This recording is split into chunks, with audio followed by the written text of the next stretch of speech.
again, this is not a story. I feel like I say that like on half of these, but that's okay. Like, you know, we're gonna call it a story. I would love to talk about my thoughts on improving in Smash as it relates to your issues in real life, and how I think there's a very strong correlation with those two things. And not that I have like direct evidence, like obviously, but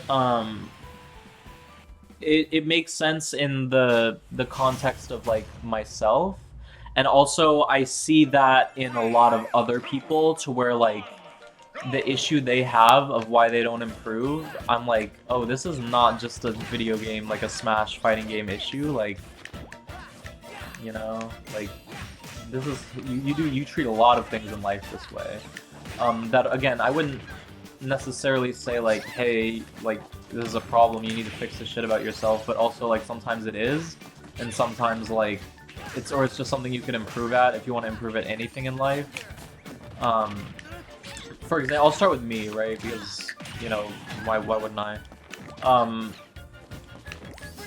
For, you know, and I talked about this a little on stream the other day, and I talk about this sometimes, but I played Ness, you know, and I was a very aggressive player for many years, and you know, that's why, and but not just like aggressiveness. I just played and I grinded, and I played Anthers, I played Wi-Fi, I played in tournaments, I just played and played and played and played and played. And that's why my improvement from being a newcomer to being okay was very, very quick. Because I just threw my head against the wall over and over again, you know, and just grinded. And then eventually, you know, that doesn't work anymore, you know, like it just doesn't, you know, you still need to play a lot, but, you know, that's not even nearly like as important, you know. And it wasn't the aggressiveness of my gameplay that like matches me, it's that like, it's because again, it wasn't like aggression, it was kind of just like mindless, like, I wouldn't call myself button mashing, but, because then, and again, I could still adapt a little bit to certain things, but I would just run at people. I wouldn't wait enough. And that's how I was for a very long time in real life, to where like, I'm hasty, I'm impatient, I want things now, right? Like me 10 years ago. I'm much less like this, like very much so less. But like that was very reflected in my Ness gameplay, you know, where it would just be like, oh yeah, I'm doing it till it works, and then it stops working, and then I'm still gonna do the same thing. I'm just gonna run at people with Ness and swing my head at them, you know. And I like, and that's how I was. It's just like, I did everything so quickly my entire life. I, you know, I was way more focused on short term than long term, very, very often for most of my life. And it very much showed in my gameplay and my Ice Smash ideals again, because it's like, even though like I knew Ness, I didn't want to play Ness for so long. I played Ness for so long, and I was like, dude, like, but I would always default. Like, I would try other characters. I'd like switch back to Ness when I would get shit on, you know, because like I cared for a lot of time about the immediate results, and I thought Ness would give me the best immediate results. And I was right, you know, like I was absolutely right, to where like Ness did give me a little bit, you know, better results in those moments, right? But as for like long-term growth, horrible decision, you know, horrible decision to like keep using Ness like that for as long as I did.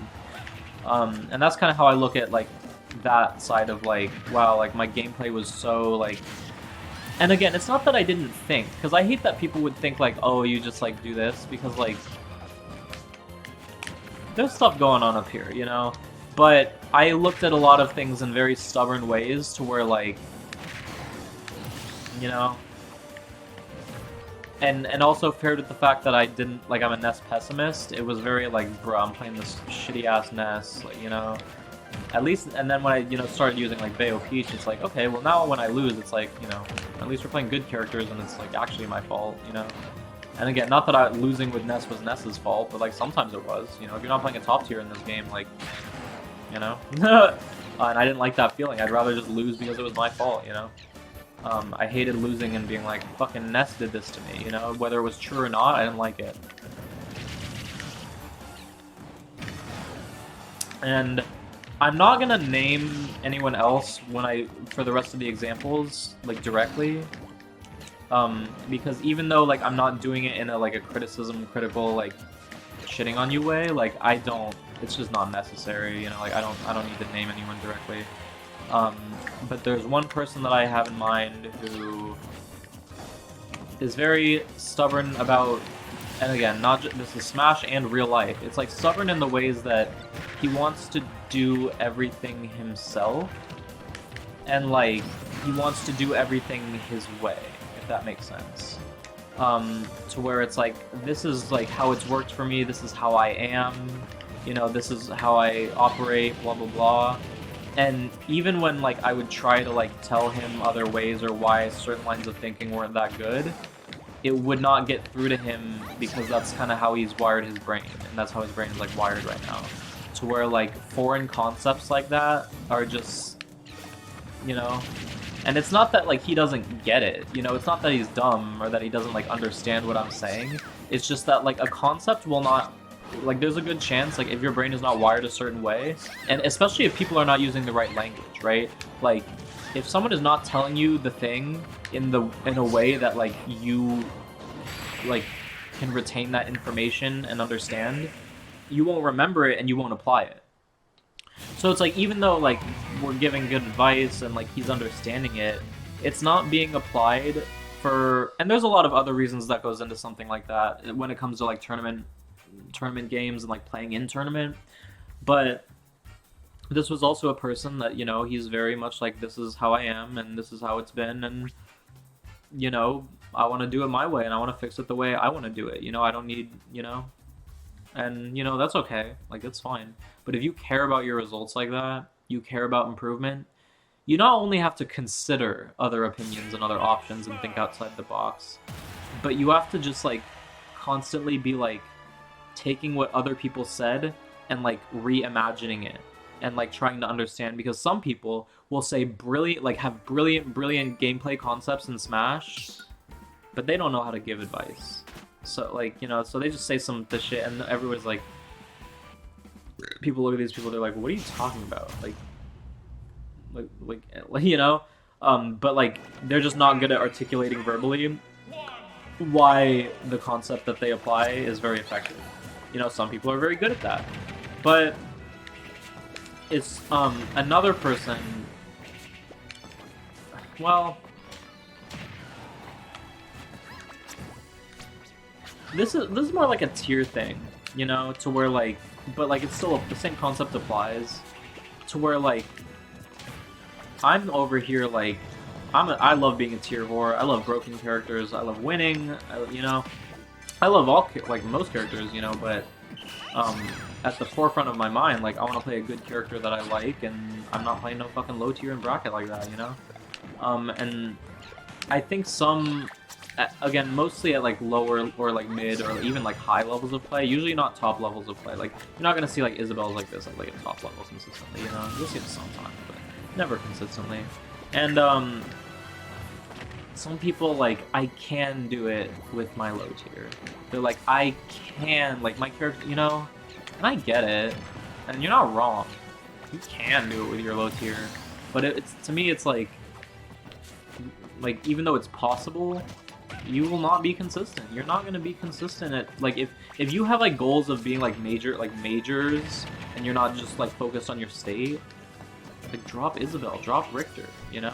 You will not, like, I promise you, you will not be consistent with Isabelle at a top level. You just won't, you know? So yeah, maybe one day you could, and you will, maybe, you know, top 8 a major with Isabelle. Unlikely. Could it happen? Yeah. Do I think it's, like, damn near fucking impossible to be consistent at top level with Isabelle? Absolutely, yeah. Like, to even, like, if your character, you know, like, and some people are like that, where it's like, I believe in the tools that I have in my own mind and my own capabilities, and I should just like play my low tier because they're my favorite, and I don't know exactly how to articulate this in the way that they're the same in real life, but it's the same thing, where it's like they're so not so confident, but like they believe too hard when like and they like live a little less in reality statistically, to where it's like, you know, I can do it with DDD, I can do it with Richter, and they're not wrong. You could, you know, and you will sometimes, but like if you want results at the most, and like you will stop playing DD, you know, you just will.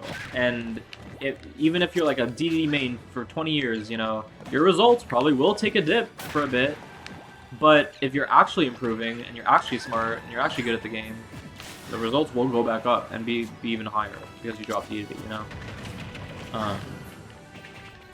I just can't, and some people are really stubborn in that way where it's just like, you know, it's like, if, like, I get, like, you can want to play your low tier, but if you want results more, then stop playing your low tier, stop complaining about your low tier, you know?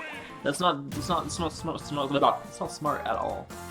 And I think about this in terms of like how it applies to fighting games like as a whole, or just like a lot of things really. Like you can apply this concept to like sports or like a lot of things where it's like your issues in your brain and how you operate. You're too hasty. You're too anxious. You don't learn. You don't retain anything really. If you look at yourself, if you're trying to improve in Smash, and you look inwards at who you are, Smash completely aside, and be like, these are my issues as a person, it won't be that hard, in my opinion, to connect those issues to why you're not improving in Smash Bros. And that's the TLDR, and that's how I look at it. And I really do believe that. Especially like at people at most levels of play, you know, where it's like, why is this my issue in Smash? Why am I losing to this, you know? It's not as simple as, oh, you know, I don't know how to, you know? There's, like, layers to, like, understanding and learning things, like, many, many layers. And if you're looking at, like, the 1 or 2 layers below only, that's why you're not improving. You have to go, like, okay, I'm getting hit by Rob Nair a lot. Why am I getting hit by Rob Nair? Why am I putting myself in these positions? Why am I, like, there's, like, many questions that, like, link to more questions that, like, link to deep-rooted, like, reasons, you know? And I don't really have much else to say about that, because I think this concept that I'm addressing, that I'm talking about, could probably be better articulated by someone else, to be honest. Because I think it, like, it's a theory, but, like, it's pretty consistent to, like, what I see, and it's not even, like, it's not even that crazy. Like, it's pretty true, you know? If you look at someone and you're like, oh, they're like this, you could probably find some similar issues in their gameplay, I'm not gonna lie. And that's it.